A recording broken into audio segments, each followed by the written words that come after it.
Hello friends, माँ Saraswati classes के YouTube channel पर मैं शिवांश द्विवेदी आप सभी का स्वागत करता हूँ। Electronics mechanics ITI second year fourth semester के लिए 250 plus top important expected questions की सीरीज़ एक न्यू बैच आपके लिए लेकर के आए हैं। ये बैच जो है वो पेड कोर्स है। इसमें हम जितने भी आपके फोर्थ सेमेस्टर में जितने भी टॉपिक हैं उन सभी टॉपिक्स के 250 प्लस इम्पॉर्टेंट क्वेश्चंस को कवर करवा रहे हैं और आई एम श्योर कि यहाँ से आपको 85% जो क्वेश्चन है वो आपके एग्ज़ाम में ज़रूर आपको देखने को मिलेंगे। यहाँ से या तो फैक्चुअल क्वेश्चन या फिर जो भी आपको इन वीडियो सॉल्यूशन सीरीज़ में करवाया जा रहा है, यहाँ से आपका 85% जो क्वेश्चन होंगे वो आपके एग्ज़ाम में ज़रूर आपको मिलेंगे। सो आज का ये जो वीडियो है ये यहाँ पर आपको जो सेल फ़ोन या सेल कम्युनिकेशन आपका टॉपिक है इसका एक डेमो आपको इस वीडियो में दिखाना चाहेंगे। बाकी अगर आप इस बैच से जुड़ना चाहते हैं जिसमें आपके सेकेंड ईयर फोर्थ सेमेस्टर के लिए जो आपका एग्ज़ाम होने वाला है उसके लिए 250 प्लस इम्पॉर्टेंट क्वेश्चन होंगे, इसमें साथ ही साथ 100 प्लस के समथिंग वन लाइनर क्वेश्चन होंगे। और इस बैच से जुड़ने के लिए आपको सिर्फ 199 रुपीज़ का अमाउंट पे करना है। कैसे पे करना है और कैसे आप इस कोर्स से जुड़ पाएंगे, ये सभी जानकारी को प्राप्त करने के लिए आप दिए हुए व्हाट्सएप नंबर पर मैसेज कीजिएगा। इस पर आपको सारी जानकारी प्राप्त हो जाएगी। और इससे जुड़ी हुई ज़्यादा जानकारी के लिए आपको डिस्क्रिप्शन बॉक्स में एक वीडियो का लिंक दिया गया है, उस लिंक के माध्यम से भी आप इस कोर्स के बारे में सारी जानकारी जान पाएंगे। तो फ्रेंड्स, यहाँ से सबसे पहले हम पॉइंट के माध्यम से फैक्ट को डिस्कस करेंगे ताकि आपके कुछ इंपॉर्टेंट फैक्ट भी हैं जो कि एग्ज़ाम में आ सकते हैं, और इसके बाद हम यहाँ पर क्वेश्चंस को भी डिस्कस करेंगे। सो सबसे पहले पॉइंट मैं आपको बताना चाहूँगा कि मोबाइल का जो कम्युनिकेशन होता है उसमें जो सिस्टम का उपयोग किया जाता है वो सिस्टम होता है PSTN, यानी कि PSTN public switched telephone network होता है जिसकी मदद से मोबाइल कम्युनिकेशन को किया जाता है। तो यहाँ पर आपको ये पॉइंट याद रखना होगा, कई बार एग्ज़ाम में आ जाएगा आपके क्वेश्चन कि जो बताइए मोबाइल संचार में जिस तकनीक का उपयोग किया जाता है, जिस नेटवर्क सिस्टम का उपयोग किया जाता है वो कौन सा होता है, तो वो होता है PSTN। इसका फुल फॉर्म भी आपको याद रखना होगा और शॉर्ट फॉर्म भी याद रखना होगा। कई बार फुल फॉर्म ऐसा ही झोंकते हो यहाँ पर पूछा जाता है। तो PSTN का फुल फॉर्म हो जाएगा पब्लिक स्विच्ड टेलीफोन नेटवर्क। इसके बाद आपको सेकंड पॉइंट यहाँ पर बताया गया है कि मोबाइल कम्युनिकेशन जो सिस्टम होता है उसमें क्या करते हैं कि कुछ एक बहुत बड़ा भूभाग होता है, यानी कि बहुत बड़ा कुछ एरिया होता है। जैसे आप किसी स्टेट को मान सकते हैं, किसी भी कंट्री को मान सकते हैं कि एक बहुत बड़ा एरिया है, फिर उसमें क्या करेंगे कि छोटे छोटे एरियाज़ को उसमें डिवाइड किया जाएगा कुछ इस तरीके से।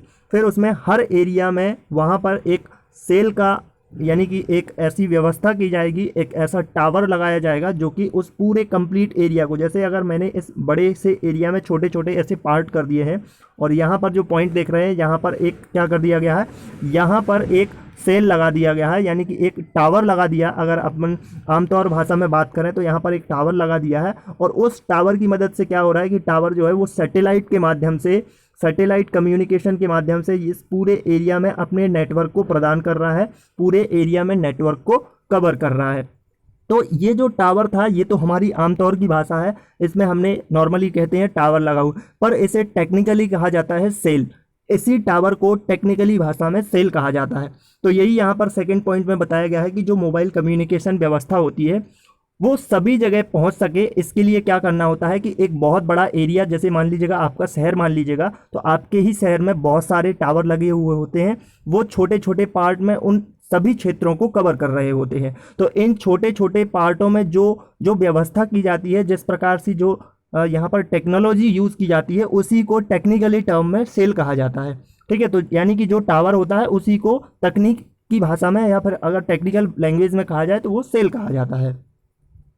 अब जो टावर लगे हुए होते हैं वो किसी पर्टिकुलर एरिया को ही अपने रेंज में रख पाते हैं। जैसे मान लीजिएगा आपका कोई शहर है, कुछ इतना शहर है और इसमें एक यहाँ पर सेल लगा हुआ है। अब मैं यहाँ पर टावर नहीं बोलूँगा, आप सेल बोलूँगा, तो सेल से आप समझिएगा कि सेल मतलब आपका टावर कहा जा रहा है यहाँ पर, क्योंकि अब टेक्निकली लैंग्वेज को यहाँ पर यूज़ करना होगा। तो यहाँ पर मान लीजिएगा आपका एक सेल लगा हुआ है, तो ये सेल क्या है कि कुछ एरिया को यहाँ पर कवर कर रहा है। ठीक है, मान लीजिएगा इतने एरिया को ही कवर कर रहा है। अब अगर मान लीजिएगा इस एरिया से कोई यूज़र जो भी मोबाइल फ़ोन यूज़ कर रहा है वो अगर इस एरिया से बाहर जाता है तो फिर उसे नेटवर्क नहीं मिलेगा, क्योंकि वो कवरेज एरिया में आ ही नहीं रहा है। तो इसके लिए क्या करते हैं कि बहुत छोटे छोटे एरियाज़ में फिर से ऐसे सेल बना दिए जाते हैं ताकि वो इन एरियाज़ को इस तरीके से पूरी तरीके से कवर करते रहें। तो अब क्या होता है कि ये जो सेल यहाँ पर स्थापित करना होता है, यहाँ पर जो टावर लगाना होता है, उसके लिए एक सिस्टम होना चाहिए, एक कोई तरीका होना चाहिए कि भाई कितने एरिया में वो टावर इस पूरी रेंज को कवर करेगा, वो सेल जो है वो कितने एरिया को अच्छे से कवर कर पाएगा।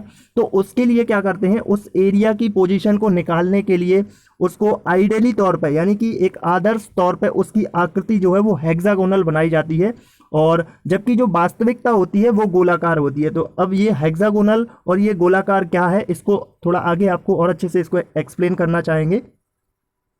यहाँ पर आप समझिएगा कि जैसे यहाँ पर कुछ 3 प्रकार के यहाँ पर सेल लगे हुए हैं। अगर हम इसको गोलाकार बना करके इस तरीके से सेल को स्थापित करने की कोशिश करते हैं, मान लीजिएगा एक ऐसी जगह है जहाँ पर 3 जगह पर आपको टावर बनाने हैं, यानी कि वहाँ पर टावर लगाने हैं, ठीक है।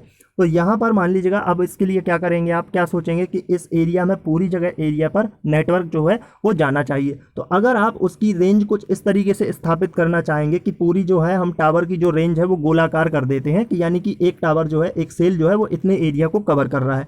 तो इस तरीके से हमने मान लीजिएगा यहाँ पर रेंज को कवर कर दिया है। पर अगर आप देखेंगे कि जो इतना पार्ट है, बीच में आपको कुछ पार्ट खाली दिख रहा होगा, यानी कि जो इतना पार्ट है इस एरिया में नेटवर्क जा ही नहीं रहा है, क्योंकि आपने जो टावर सेट किया है, जो टावर आपने वहाँ पर सेल स्थापित किए हैं, वो कुछ इस तरीके से इस माध्यम से आपने, यानी कि ये एक आर्किटेक्ट यानी कि यहाँ पर इस तरीके के फॉर्मूले आपने उपयोग किए हैं।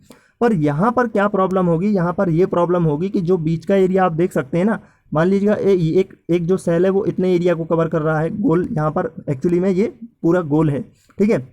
तो इतने एरिया को कर रहा है, यहाँ पर ये इतने एरिया को कवर कर रहा है, यहाँ पर ये इतने एरिया को, पर ये बीच का पार्ट खाली जा रहा है, यहाँ पर तो नेटवर्क पहुँचे ही का ही नहीं। तो पहली व्यवस्था ऐसी की गई, तो ये व्यवस्था जो है एक हिसाब से फेल ही मानी जा रही है, क्योंकि यहाँ पर बीच में नेटवर्क नहीं पहुँचेगा, और जहाँ पर आप खाली स्थान देख रहे हैं, जहाँ पर इतना स्थान देख रहे हैं, वहाँ पर नेटवर्क नहीं पहुँचेगा, और वहाँ पर कोई यूज़र जाता है तो उसको वहाँ पर मोबाइल कम्युनिकेशन करने में यानी कि उसे प्रॉब्लम होगी। फिर इसके बाद एक दूसरा तरीका निकाला गया। दूसरा तरीका ये निकाला गया कि अगर इनको इस तरीके से ओवरलेप कर दें। ओवरलेप का मतलब कि यहाँ पर इस एरिया को कुछ ये वाला यानी कि एक सेल यहाँ पर लगा है और उसकी रेंज जो है वो इतनी है, यहाँ इतने रेंज तक वो अपने नेटवर्क को फैला रहा है। पर क्या होगा कि अगर इनको ओवरलेप कर दिया कुछ इस तरीके से, एक यहाँ पर ओवरलेप कर दिया और यहाँ पर भी ओवरलेप कर दिया, तो आप देखेंगे कि कुछ ऐसा एरिया है जो यहाँ पर पूरा का पूरा ओवरलेप हो रहा है और हर सेल की अलग अलग फ्रिक्वेंसी होती है। यहाँ पर जो टावर लगा है यानी कि जो सेल लगा है उसकी फ्रिक्वेंसी अलग होगी, उस यहाँ पर जो लगा है उसकी थोड़ी सी फ्रिक्वेंसी चेंज होगी, यहाँ पर जो लगा है उसकी भी फ्रिक्वेंसी चेंज होगी। तो पर जो ये बीच का एरिया आ रहा है जहाँ पर ये तीनों ओवरलैप कर रहे हैं, उस क्षेत्र को कवर कर रहे हैं तीनों, वहाँ पर मोबाइल जो कम्युनिकेशन है वो कंफ्यूज हो जाएगा। एक हिसाब से कहने का मतलब कि वो ये नहीं समझ पाएगा कि कौन सी फ्रिक्वेंसी कौन से नेटवर्क को उसे पकड़ना है और कौन से नेटवर्क को नहीं पकड़ना है। तो यहाँ पर प्रॉब्लम क्रिएट हो जाएगी और यहाँ पर ये प्रॉब्लम क्रिएट होने की वजह से यानी कि इस तरीके का भी उपयोग नहीं कर सकते हैं सेल साइट को स्थापित करने के लिए। फिर एक तरीका निकाला गया इसके लिए कि हेक्सागोनल शेप, यानी कि इसमें आप देख सकते हैं ये षटभुजाकार बोलते हैं इसको, हेक्सागोनल को हिंदी में षटभुजाकार, क्योंकि इसमें जो है 6 भुजाएं हैं इस तरीके से। तो यहाँ पर ये जब स्थापित किया जाता है तब इंजीनियर्स क्या करते हैं कि एक हेक्सागोनल शेप बनाते हैं और उससे ही इसका पूरा वहाँ पर एक जो ब्लूप्रिंट है वो तैयार किया जाता है कि इस तरीके से हम अपने सेल को वहाँ पर बनाएंगे और फिर वो अपनी रेंज को पूरी तरीके से कवर कर पाएंगे। तो ये क्या है, आइडियली है। आइडियली क्यों है, क्योंकि ये आदर्श तौर पर इसको ऐसा बनाया जाता है, इसका सोच यानी कि ऐसा सोचा जाता है कि इस तरीके से हम अपने सेल यानी कि अपने टावर्स को स्थापित करेंगे ताकि उसमें किसी भी तरीके का ना तो कोई एरिया छूट पाए और ना ही कोई एरिया एक दूसरे को ओवरलैप कर पाए। अगर छूटता है तो वहाँ पर नेटवर्क का प्रॉब्लम होगा, और अगर यानी कोई एरिया यहाँ पर इस तरीके से ओवरलैप करता है तब भी नेटवर्क प्रॉब्लम होगा, क्योंकि जो मोबाइल सिस्टम है, जो हमारे पास मोबाइल यूज़र होते हैं, जो हम मान लीजिएगा हम ही लोग कोई मोबाइल यूज़ कर रहे हैं, तो वो हमारा मोबाइल का जो सिस्टम है वो कन्फ्यूज़ हो जाएगा किस सेल का उसे नेटवर्क पकड़ना है, और इस तरीके से कन्फ्यूजन होगा तो फिर वो उस कॉल में जो है वो कॉल ड्रॉप हो सकता है या फिर कॉल काफ़ी प्रॉब्लम आ सकती है इस तरीके से। तो आइडियली तौर पे इसको ऐसा बनाया जाता है जब हम उसको सेल साइड को बनाने की कोशिश करते हैं। तो ये क्या है, एक आदर्श प्रकार होता है, लेकिन फिर वास्तविकता कुछ ऐसी ही निकल के आती है। ठीक है, तो यहाँ पर यही कहा गया है कि जब हम सेल को डिजाइन कर रहे होते हैं, यानी सेल डिजाइन का मतलब है कि जब हम उन टावर को स्थापित करने के लिए पहले हमें डिजाइनिंग करनी होती है ना, जैसे हम घर बनाते हैं तो उसके लिए क्या करना है, सबसे पहले नक्शा बनाते हैं कि कहाँ पर क्या बनेगा। तो उसी प्रकार से सेल को जब डिजाइन किया जाता है उसके लिए उसकी रेंज देखी जाती है कि कहाँ तक उसकी रेंज है, कहाँ तक इसके पहले वाले सेल की रेंज मिल रही है, ताकि ये नेटवर्क एरिया को कवर कर सके। तो सेल का जब डिजाइन बनाते हैं तब उसकी जो आदर्श आकृति होती है वो हेक्सागोनल होती है, यानी कि जब हम उसका मैपिंग बना रहे हैं, जब उसका नक्शा बना रहे हैं, तब हम हेक्सागोनल रखते हैं उसको। पर वास्तविकता जो होती है वो गोलाकार निकल के आती है। जब सेल स्थापित हो जाता है तो वो हेक्सागोनल नहीं रहता है, क्योंकि जैसे मान लीजिएगा यहाँ पर आपका कोई सेल स्थापित है, यहाँ पर आपका कोई टावर स्थापित है, आपने मान लीजिएगा यहाँ पर हेक्सागोनल का इस तरीके से आकृति बना के आपने सोचा कि ये हेक्सागोनल में इस तरीके से अपने यहाँ पर फ्रिक्वेंसी को यूज़ कर रहा है। पर यहाँ पे क्या होगा कि आपका जो सेल है, जो टावर है, उसमें जो एंटीना है वो जरूरी नहीं है कि इतने ही रेंज पर अपने रेडियो जो भी वेव्स हैं, जो भी उसकी सिग्नल्स हैं, उनको यहाँ पर प्रसारित कर रहा होगा। हो सकता है वो कुछ इस तरीके से भी बन जाए कि इस यहाँ पर ज़्यादा प्रसारित कर रहा है वो सिग्नल को, यहाँ पर कम कर रहा है, यहाँ पर और ज़्यादा कर रहा है। तो यानी कि कहने का मतलब यही है कि जब हम मोबाइल संचार के लिए इस सेल की व्यवस्था को डिजाइन करते हैं तो उसकी जो आदर्श आकृति है वो हेक्सागोनल बनाई जाती है, ताकि हम ही लोग कंफ्यूज ना हो जाएं कि हमने कहाँ पर सेल को जो है अच्छे से वहाँ पर नेटवर्क कवर किया है या नहीं किया है। तो उसके लिए हेक्सागोनल बनाना पड़ता है। लेकिन जब सेल स्थापित हो जाता है, जो वास्तविकता निकल के आती है वो गोलाकार प्रकार की होती है। हालांकि पूरा गोल नहीं होता है, पर जैसे मान लीजिएगा ऐसा ऐसा कुछ बन के आ गया तो आप इसे क्या कहेंगे, इसे आप कहेंगे कि हाँ ये गोलाकार तरीके से कवर कर रहा है। तो इसका मतलब यही है इस पॉइंट का। इसके बाद अगला पॉइंट आपको बताना चाहेंगे कि मोबाइल संचार व्यवस्था जो होती है वो उसमें जो फ्रिक्वेंसी है उसका पुनः उपयोग कर सकते हैं, और इस तरीके से आरएफ स्पेक्ट्रम की सीमित उपलब्धता के कारण भी एक ही फ्रिक्वेंसी रेंज पर उपभोक्ताओं की संख्या भी सीमित होती है। इसका मतलब ये है कि जैसे मान लीजिएगा आपने कोई यहाँ पर टावर स्थापित किया, यहाँ पर एक सेल लगा दिया। अब एक सेल लगाया तो यहाँ पर फ्रिक्वेंसी जो होगी वो एक पर्टिकुलर फ्रिक्वेंसी पे काम कर रहा होगा। मैं एक एग्जांपल ले लेता हूँ कि यहाँ पर मान लीजिएगा 800 मेगाहर्ट्ज पर ही ये काम कर रहा है। ठीक है, इसके बाद क्या हुआ कि इस एरिया को भी आपको कवर करना पड़ा, फिर इस एरिया को भी, क्योंकि एक सेल जो है वो एक पर्टिकुलर एरिया को ही कवर कर सकता है। ऐसा नहीं है कि एक सेल की इतनी ज़्यादा रेंज है, इतना शक्तिशाली है कि पूरे स्टेट को कवर कर ले। या आपने भी देखा होगा कि आपके जो शहर हैं उसमें एक ही कंपनी के बहुत सारे टावर लगे हुए होते हैं ताकि वो एरियाज़ को कवर कर सके। हाँ, गाँव की बात अलग है, वो यूज़र पर डिपेंड करता है कि गाँव में क्या होता है कि बहुत कम यूज़र होते हैं तो एक टावर सफिशियंट होता है। पर अगर आप बड़े महानगरों में देखेंगे तो वहाँ पर एक ही कंपनी के जैसे मान लीजिए कोई भी आप कंपनी यूज़ कर रहे हैं तो उसके बहुत सारे टावर्स लगे हुए होते हैं और वो एरिया अपने अपने एरियाज़ में जो सिग्नल है उसको नेटवर्क को कवर कर रहे होते हैं। तो कुछ इसी तरीके से मान लीजिएगा एक ऐसा शहर है जो काफ़ी बड़ा है और इसमें बहुत सारे सेल जो है यूज़ किए गए हैं। तो मान लीजिएगा इस वाले सेल में 800 मेगाहर्ट्ज की फ्रिक्वेंसी यूज़ की जा रही है। इसके बाद ये जो सेल है, अब इसमें थोड़ी डिफरेंट टाइप की फ्रिक्वेंसी का यूज़ करना होगा। क्यों करना होगा? क्योंकि जो यहाँ पर ओवरलैप हो रहा था, क्योंकि जो वास्तविकता होती है मैंने आपको बताई है वो गोलाकार बन के आ जाती है, तो जो ओवरलैप यहाँ पर हो रहा था वो फ्रिक्वेंसी मिसमैच ना हो जाए, यानी कि यहाँ पर इस एरिया में जो यूज़र, जो मोबाइल यूज़र हैं वो ये कंफर्म ना कर पाए कि कौन सा फ्रिक्वेंसी उन्हें यूज़ करना है। तो इसके लिए यहाँ पर डिफरेंट टाइप की फ्रिक्वेंसी यूज़ करनी होती। अगर यहाँ पर भी आपने 800 मेगाहर्ट्ज की, एक एग्जांपल की बात कर रहा हूँ मैं, यहाँ पर भी आपने 800 मेगाहर्ट्ज ही फ्रिक्वेंसी यूज़ कर दी तो फिर ये जो जितना एरिया इन दोनों के द्वारा कवर किया गया है, ओवरलैप कर लिया गया, यानी कि जो एरिया इसने भी कवर किया है, जो एरिया इसने भी कवर किया है, तो क्या होगा कि यहाँ पर जो एक अलग तरीके का मतलब प्रॉब्लम हो जाएगा कि नेटवर्क जो है वो प्रॉब्लम करेगा, कुछ अलग तरीके की यहाँ पर प्रॉब्लम हो जाएगी कि सही से कॉलिंग नहीं हो पा रही है, आपका डेटा स्पीड नहीं कर पा रहा है। तो इसीलिए अलग अलग फ्रिक्वेंसी का यूज़ किया जाता है। तो यहाँ पर मान लीजिएगा 900 मेगाहर्ट्ज फ्रिक्वेंसी यूज़ की है, फिर इसके बाद आने वाले टाइम पे हम फिर से 800 मेगाहर्ट्ज फ्रिक्वेंसी यूज़ कर सकते हैं, क्योंकि इसका जो एरिया होगा वो इतना गैप मिल जाएगा और यहाँ पर ये एक दूसरे को ओवरलैप नहीं कर पाएंगे, यानी कि पहला वाला सेल और तीसरा वाला सेल जो है वो एक दूसरे को यूज़ नहीं कर पा रहे हैं। तो इसका मतलब ये है कि हम फ्रिक्वेंसी री यूज़ कर रहे हैं, इसको ही कहा जाता है कि फ्रिक्वेंसी री यूज़ की जा रही है। तो यहाँ पर जो फ्रिक्वेंसी यूज़ की गई है उसके बाद उसको भी हम फ्रिक्वेंसी को री यूज़ कर सकते हैं, इसका एक अलग फॉर्मूला होता है।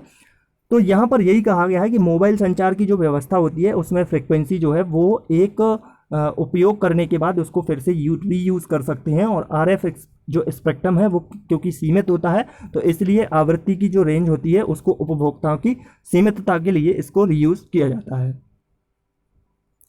इसके बाद अगला पॉइंट है कि एक ऐसा उपकरण, एक ऐसा आपके पास सिस्टम होता है जिसकी मदद से आप क्या है, एक विस्तृत क्षेत्र में अलग अलग जगहों पर रेडियो लिंक का उपयोग करके अपनी जो ध्वनि या जो भी आपकी आवाज़ है उसको कॉल के माध्यम से भेज सकते हैं या प्राप्त कर सकते हैं। और इसी को सेल कहा जाता है। आजकल जो मोबाइल फ़ोन है वो सबको ही जानता है, और जो मोबाइल फ़ोन है उसको वास्तविकता में सेल फ़ोन कहा जाता है। जो सेल होते हैं, जो वो टावर होते हैं, जो कि हम नॉर्मली टावर बोलते हैं उनको, पर जो उनका टेक्निकल नाम है उनको सेल कहा जाता है। और जो मोबाइल फ़ोन हम बोलते हैं, मोबाइल बोलते हैं, वो एक्चुअली में सेल फ़ोन कहलाते हैं। ठीक है, तो ये सेल फ़ोन क्या है इसके बारे में ज़्यादा बताने की ज़रूरत नहीं है, क्योंकि हर कोई यूज़ कर रहा है आजकल सेल फ़ोन। तो इसका मतलब यही है कि एक सेल फ़ोन के माध्यम से आप अपने यहाँ पर बैठ करके कहीं पर भी कनेक्ट हो सकते हैं, इंटरनेट के माध्यम से भी और वॉइस कॉल के माध्यम से भी। तो इस तरीके से आप इसको कनेक्ट कर सकते हैं। पर जो सेल फ़ोन था वो जब 2G स्टार्ट हुआ था तो उस टाइम पे क्या होता था कि GSM टेक्नोलॉजी का उपयोग किया जाता था। और GSM जो है उसका फुल फॉर्म होता है ग्लोबल सिस्टम फॉर मोबाइल। ये जो भी आपको पॉइंट बताए जा रहे हैं काफ़ी इंपॉर्टेंट है, इनको याद रखिएगा। ये बिल्कुल एज इट इज क्वेश्चन बन के आएंगे, क्योंकि इतने बड़े टॉपिक से जो इंपॉर्टेंट पॉइंट होते हैं वो मैं आपको कलेक्ट करके इस पेड कोर्स के माध्यम से, जो भी आपका ये पेड कोर्स है इसमें मैं आपको प्रदान करता हूँ। तो यहाँ पर GSM का फुल फॉर्म होता है ग्लोबल सिस्टम फॉर मोबाइल। तो इसका फुल फॉर्म भी याद रखना है आपको, और कई बार फुल फॉर्म आता है यहाँ पर। तो मोबाइल नेटवर्क के लिए जब सेकंड जनरेशन आई, जिसको हम 2G कहते हैं, तो यूरोपियन टेलीकम्युनिकेशन स्टैंडर्ड यूनिवर्सिटी द्वारा GSM जो है वो टेक्नोलॉजी का उसको विकास किया गया।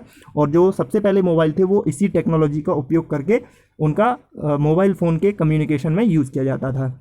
इसके बाद इसकी एक और टेक्नोलॉजी आई, वो है CDMA। CDMA क्या होता है? CDMA का फुल फॉर्म आपको याद रखना हो। इसका फुल फॉर्म होता है code division multiple access multiplexing. इसका मतलब क्या है कि इसका एक ऐसा तरीका होता है जिसमें बहुत सारे सब्सक्राइबर से मतलब बहुत सारे मोबाइल फ़ोन यूज़र जो कि एक साथ एक ही चैनल का उपयोग करके अपने कॉल्स को कर सकते हैं। और इसके सभी यूज़र जो होते हैं वो एक समान, यानी एक समय पर एक समान आवृत्ति का उपयोग कर सकते हैं। इसका मतलब ये है कि कोड डिवीजन मल्टीपल एक्सेस का मतलब ये होता है कि आपका यहाँ पर जो आपने सिग्नल जनरेट किया है उसको एक अलग तरीके से कोड कर दिया है। कोड का मतलब जैसे आपने रीजनिंग में पढ़ा होगा कोडिंग डिकोडिंग। कोई जैसे मान लीजिएगा आपका शब्द होता है, जैसे मान लीजिएगा एप्पल ही है, इसको आपने किसी अन्य भाषा में डिकोड कर दिया, कोड कर दिया है। ठीक है, मान लीजिएगा इसको आपने 2 5 4 3 इस तरीके से कर दिया है, तो उसी को कहा जाता है कि इसको कोड कर दिया गया है। अब अगर इसको कोड कर दिया है, ये आपका ओरिजिनल सिग्नल है, मेन सिग्नल है, यानी कि ये आपकी मेन इन्फॉर्मेशन है, जो भी आप बोल रहे हैं वो है। और यहाँ पर मशीन के माध्यम से उसको कोड कर दिया है। तो इस कोड के माध्यम से क्या होगा, अब ये हर चीज़ के लिए अलग अलग कोड बन जाएगा। उसके लिए क्या होगा कि एक यूज़र जो होगा या एक से ज़्यादा यूज़र जो होंगे वो एक ही फ्रिक्वेंसी पर एक ही टाइम पर इसका यूज़ कर पाएंगे, पर जो एंड पॉइंट होगा वहाँ पर इसको फिर से डिकोड करना होगा। तो यही है इसकी CDMA टेक्नोलॉजी होती है। इसका फुल फॉर्म आपको याद रखना है, और यहाँ पर ये इसका फुल फॉर्म है। CDMA का फुल फॉर्म होता है code division multiple access multiplexing. इसके बाद आप अपने मोबाइल में सिम कार्ड भी यूज़ कर रहे होते हैं, तो जो सिम कार्ड होता है उसका फुल फॉर्म होता है सब्सक्राइबर आइडेंटिटी मॉड्यूल। तो इस तरीके से सिम कार्ड का भी आपको फुल फॉर्म याद रखना है। हालांकि इस पॉइंट को मैंने क्वेश्चन में इंक्लूड किया है, तो वहाँ पर मैं और इसको कंप्लीट कराऊंगा। यहाँ पर एक और पॉइंट बनकर आता है आपका IMEI। IMEI से आप काफ़ी अच्छे तरीके से वाकिफ़ होंगे। हर किसी के मोबाइल फ़ोन में IMEI नंबर होता है, जो कि एक स्पेशल आइडेंटिटी होती है, और ये नंबर यूनिक होता है। हर फ़ोन के लिए एक अलग नंबर होगा, किसी दूसरे फ़ोन से ये मैच नहीं करता है। इसका फुल फॉर्म होता है इंटरनेशनल मोबाइल इक्विपमेंट आइडेंटिटी। ये फुल फॉर्म आपको याद रखना है, ये इंपॉर्टेंट है बहुत ज़्यादा, और सभी मोबाइल के लिए ये कोड प्रदान किया जाता है। अगर आप अपने मोबाइल में देखे होंगे तो IMEI नंबर होता है, और जो कि एक अलग तरीके की पहचान रखता है आपके मोबाइल की। तो यहाँ पर आपके जो पॉइंट हैं वो इम्पोर्टेंट पॉइंट को यहाँ पर डिस्कस किया गया है। आप इन सभी पॉइंट्स को अच्छे से याद रखिएगा। और अगर आप पेड कोर्स से जुड़ना चाहते हैं, जिसमें जो 4th सेमेस्टर है, 4th सेमेस्टर के जितने भी टॉपिक हैं उनके लिए आपको 199 रुपये का अमाउंट पे करना होगा। जिसके लिए जानकारी चाहेंगे तो वो डिस्क्रिप्शन बॉक्स में एक लिंक दी गई है, उससे आप जानकारी प्राप्त कर सकते हैं।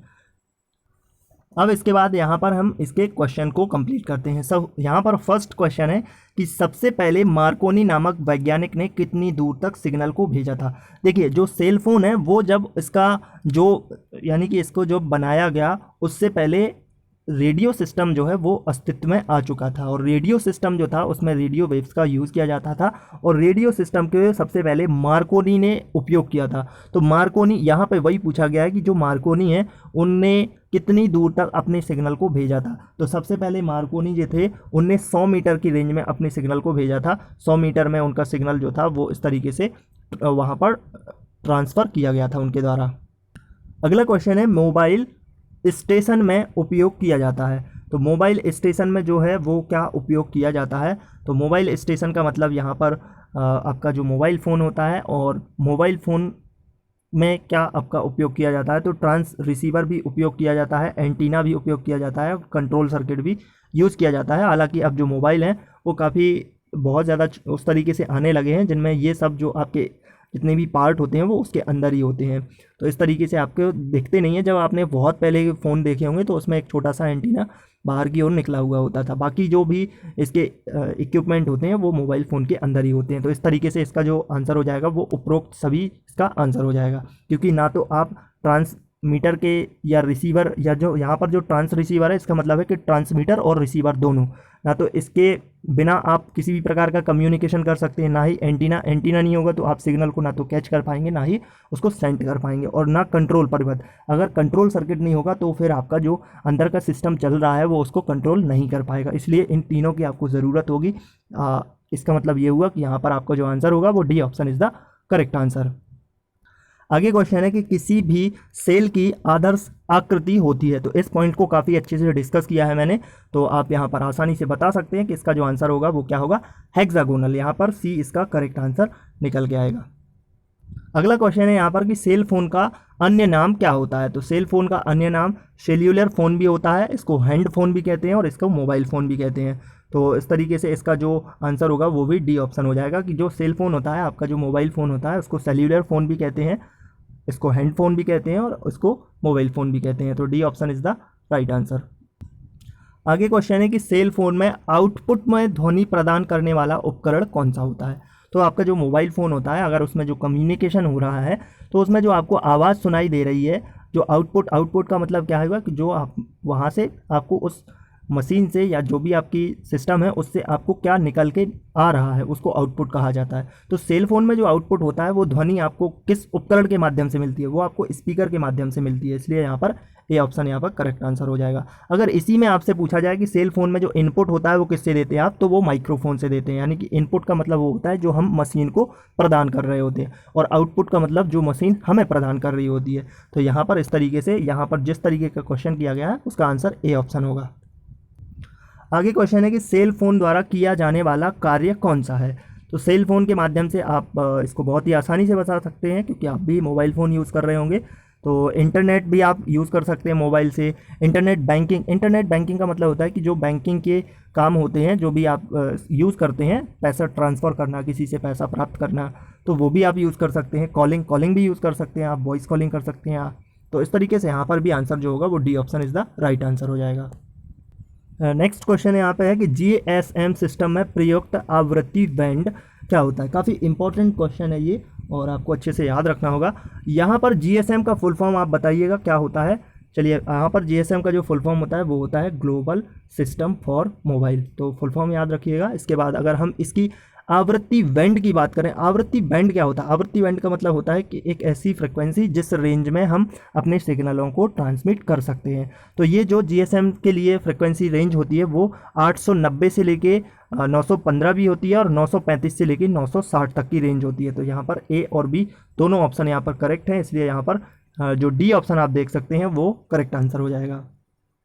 नेक्स्ट क्वेश्चन है कि जीएसएम सिस्टम में यूज़र या फ्रेम की संख्या कितनी होती है। तो जीएसएम सिस्टम में जो यूज़र है, जो उपभोक्ता हैं, वो 8 यहाँ पर संख्या इसकी होती है, इसलिए यहाँ पर 8 will be the right answer. यहाँ पर B option is the right answer.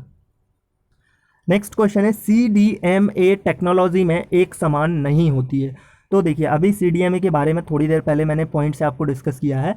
CDMA क्या है, code division multiple access multiplexing technique होती है, ठीक है। तो CDMA जो होती है उसमें फ्रिक्वेंसी भी सेम होती है, उसमें टाइम भी सेम होता है, एक ही टाइम पर एक ही फ्रिक्वेंसी का यूज़ कर सकते हैं आप, लेकिन वहाँ पर कोडिंग अलग होती है। तो यहाँ पर जो आंसर होगा वो आपका जो आंसर बन के आएगा वो C ऑप्शन होगा, क्योंकि आपको कोड अलग अलग करने होंगे, तभी आपका जो सिग्नल होगा, जो भी आपकी इन्फॉर्मेशन होगी, वो एक दूसरे में इंटरप्ट नहीं हो पाएगी। आवृत्ति और इसमें समय जो है वो एक जैसा हो सकता है। आगे क्वेश्चन है यहाँ पर IMEI नंबर में M से क्या तात्पर्य है। M का यहाँ पर फुल फॉर्म पूछा गया है, या फिर इस पूरे का भी फुल फॉर्म पूछा जा सकता है। तो अभी थोड़ी देर पहले मैंने आपको एक पॉइंट में बताया था कि जो IMEI नंबर होता है उसका फुल फॉर्म होता है इंटरनेशनल मोबाइल इक्विपमेंट आइडेंटिटी। ये अंतर्राष्ट्रीय स्तर पर मोबाइल की पहचान होती है। तो यहाँ पर M से पूछा गया है, तो इंटरनेशनल मोबाइल, सेकंड में यहाँ पर mobile, B option is the right answer हो जाएगा। सो फ्रेंड्स, यहाँ पर आप अपने सेकेंड ईयर 4th सेमेस्टर के इसी तरीके के 250 इंपॉर्टेंट क्वेश्चन जो कि आपके सिलेबस में 4th सेमेस्टर में जितने भी टॉपिक हैं उन सभी के लिए है ये न्यू बैच है, और इसको आप पेड कोर्स को ज्वाइन कर सकते हैं। सिर्फ आपको 200 रुपये का अमाउंट पे करना होगा, और ये 250 वीडियो सॉल्यूशन सीरीज आपको मिलेगी जिसमें आप सारे क्वेश्चन को समझ पाएंगे और इसी तरीके से डिटेल में आपको एक्सप्लेन किया जाएगा। और आई एम श्योर कि यहाँ से आपको 85% क्वेश्चन आपके एग्जाम में मिलेंगे। जिस तरीके से आपको एक्सप्लेन किया जा रहा है यहाँ पर सारी चीज़ों को बहुत अच्छे से कवर करवाया जाएगा। सो इसको कैसे ले सकते हैं आप, इसके लिए आपको एक नंबर यहाँ पर दिखाया जा रहा है, इस नंबर पर आपको मैसेज करना है, व्हाट्सएप मैसेज करना है। यहाँ से आपको जानकारी मिल जाएगी, पेमेंट कैसे करना है, सारी जानकारी आपको यहाँ से प्राप्त हो जाएगी। सो अगर आप चैनल पर नए हैं सब्सक्राइब जरूर करना, बेल आइकन को भी प्रेस कर देना, वीडियो को लाइक करके अपने दोस्तों के साथ भी इसको शेयर जरूर कर देना।